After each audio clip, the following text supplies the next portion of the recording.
watching CBS 8 mornings at 6. So glad you're waking up with us 6 a.m. on this Wednesday. I'm Eric Connert. And I'm Chris Groh. A lot to get to today, including first days of school here, the weather. So let's go ahead with that ladder with meteorologist Evan Irani. Want to bring you in here. How's the coffee today? It's delicious. I'm drinking it hot today.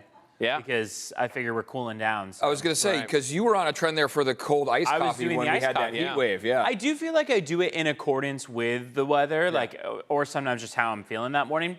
I favor the iced coffee. I mean, we're in San Diego after all. Your coffee is basically a meteorologist. That's right. Exactly. That should be what I start going with. It's just like a coffee forecast, right? Like, is it going to be the hot or the cold today? What we're going to be seeing, though, is that gradually those temperatures are cooling down. Notice the valley trends that we have on hand, which takes our temperatures from the mid-80s down to the mid-70s or even just upper 70s by the time we get to Friday and Saturday. So that's kind of the big tease here is what's coming for the weekend. But for today, 73 out along our coastline, 86 inland, 90 for the mountains, and 111 for the deserts. We do have some fog that we're watching for. We'll talk more about that in just a few minutes. But in the meantime, I'll send things over to Vanessa Paz with a check of traffic. Good morning. Good morning, Evan, and happy Wednesday, halfway through the work week. This is Live Look. It was, I mean, you guys just saw it. It was working literally a millisecond ago.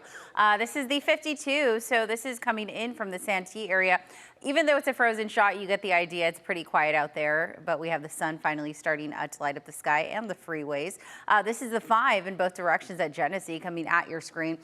Is that southbound drive, right side of your screen is the northbound drive near the Golden Triangle. All right, switching gears, let's go ahead and see what's happening in terms of speeds, averaging about 65, 70 miles per hour at last check.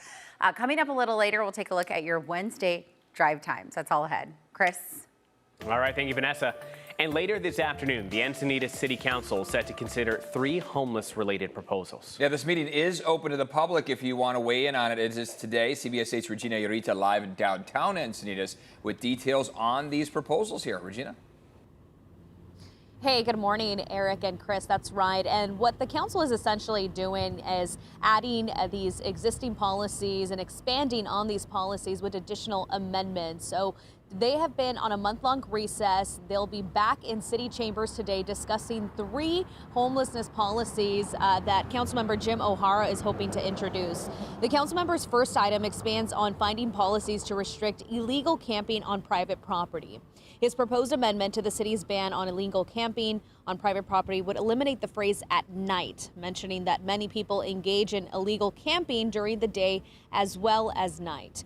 His second proposal aims to expand a city ban on overnight parking on city streets. So when it comes to parking limits for parked cars on public streets, O'Hara is seeking to change the start and end times of the city's ban. His proposal calls for making the restriction valid from 8 p.m. to 8 a.m. rather than the current 10 p.m. to 6 a.m. The third proposal would place additional limits when sleeping in vehicles. This amendment also calls for expanding the hours of that city ban against sleeping in vehicles. So instead of the current 10 p.m. to 6 a.m. restriction, he's hoping to change that time slot. So back out here, we know that meeting starts at 6 p.m. Councilmember O'Hara is hoping to introduce these 3 items on the agenda, and we'll know more details about that later during the day. I'm Regina Urita, CBS 8. Regina, thank you. Hey, the first day of classes for several school districts in San Diego. That includes Poway Unified, where my kids go to school here. They're getting all excited this morning. Bonzel, Dehesa, Julian, Lemon Grove, Mountain Empire, and Vista Unified. And look at this. We're getting some back-to-school photos from our viewers. This is a photo from Bree Barbani of Ryder, who is ready for senior year at Granite Hills. All the hard work, Ryder, you've been putting in for these 12 years, and now you're a big senior. I feel like you see the most smiles from kindergartners and seniors. Yeah, the bookends of all the grades, yes. All right, next we have a photo from April. Maya with a 5th and 3rd grader here. Look at them all ready to go. The backpacks, my shoulders, I just felt it there, the weight of those backpacks, getting ready. Yeah, all the supplies you need these days. Finally, we have a photo of Leo, who started TK at Garfield Elementary. So, yeah, drink that milk up, get those bones snacks. strong. Yeah. Big smiles. Starting TK there. That's awesome. Fun to see the start of the journey.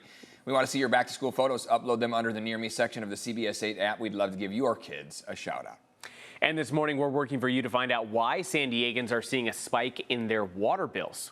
We are learning the city of San Diego adjusted sewer service charges last month. They say your rate is based on water use between November and April.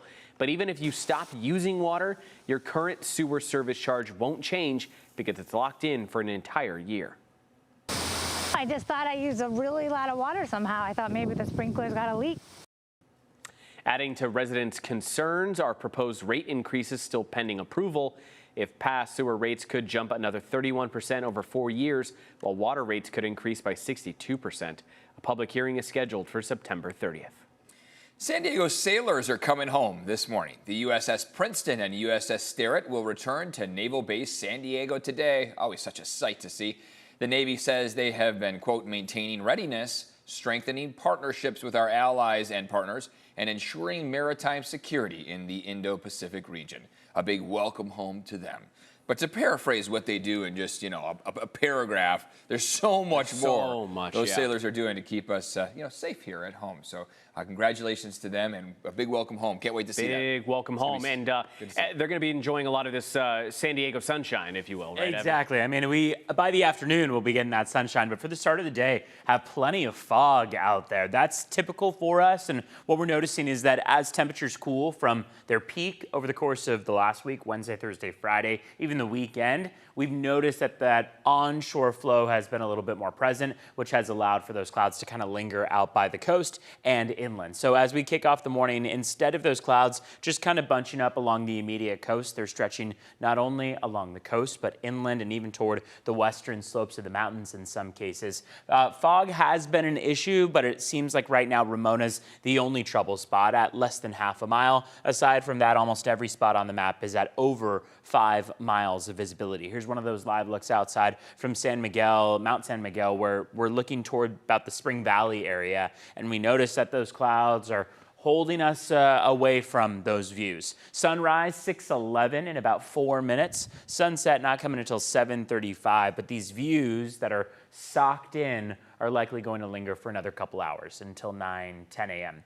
We do have a final day with an extreme heat warning that's in effect until 8 p.m. today as temperatures exceed 110 degrees. That's kind of the barrier we have to pass. And this afternoon we likely will. 111 is our forecast high in Borrego Springs. We will all see that cool down through the upcoming weekend, Friday, Saturday timeframe. And then going into next week, those temperatures start to climb once again, which will give us another opportunity to see not only the extreme heat warning, but also a heat advisory potentially issued again going into later next week. I'd say instead enjoy the cool down we're going to get over the next couple days, but those clouds are going to come along with it. Vanessa's checking in on how the traffic is looking on our Wednesday morning commute. Good morning. Unfortunately, we couldn't really steer clear of crashes for very long because we have one reported in the East County, and I'll get to that in just a moment. Let's go ahead and start off outside, though, and give you a little tour around town. This is the 5 in both directions. Coming at your screen is at northbound drive, and this is the traffic as you approach the curves in from the National City or Coronado Bridge area. This is the 52 at the 125. The reason I wanted to showcase this drive is because that is where we are tracking a crash. In fact, 3 vehicles involved in this crash, and it's on the 52 West right as you make your way up the summit before you head down towards Tierra Santa. So if you're just waking up and you're headed inbound, let's say from Santee, and you use the 52 West, you may encounter a little bit of slowing due to that crash that just came in. Right now, average speeds, though, about 69 miles per hour. Let's go ahead and zoom on out. In from La Mesa and Grossmont, same deal, averaging about 65, 70 there. No major issues coming out of the South Bay as of last check. In from Chula Vista, National City, all is well, about 65, 70 there. And smooth sailing in from Oceanside as well as Escondido this morning, both on the 5 and the 15. Pulling up your drive times, we're all in the green. Green always good. Encinitas and Escondido, easy drives down to the 163 or the top of the Golden Triangle if you're traveling westbound, either on the 94, the 8, or the 52. Your average drive times anywhere between 5 to 7 minutes. All right, 6:09 is the time. Here's a quick look at your border wait times. About an hour and a half inbound from San Ysidro, about an hour 15 if you're coming in from the Otay Mesa port of entry.